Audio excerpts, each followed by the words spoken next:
Persephone, retold by Lucy Pack, illustrated by Suvida Mystery.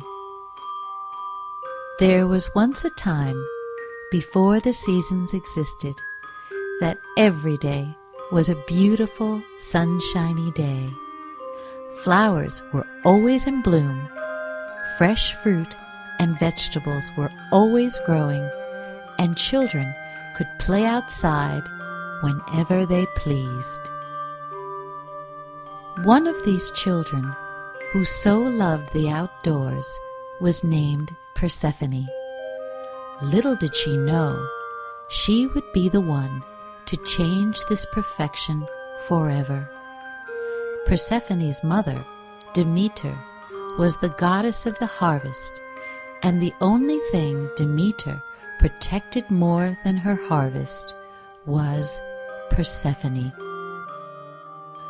Persephone eventually grew up to be a kind, beautiful young woman whom everyone instantly adored, including Hades, the god of the underworld. One day, Persephone was picking flowers when the earth suddenly opened up, and she fell into the deep gap. Hades caught her, as this was his plan to lure Persephone to the underworld. Only Zeus and Helios, the sun, saw what had happened. Helios immediately went to tell Demeter what had happened to her daughter. Demeter was so saddened by the disappearance of Persephone that she locked herself away to grieve. With the goddess of harvest so distraught, the earth was no longer fertile. Zeus knew he had no other choice than to send Hermes, the messenger of the gods, down to the underworld to bring back Persephone. But over time, she had fallen in love with Hades, and Hades was still very much in love with Persephone. When Hermes reached the underworld, he told Persephone of her mother's sadness and the sadness this caused those on earth. Persephone knew she had no choice but to leave Hades.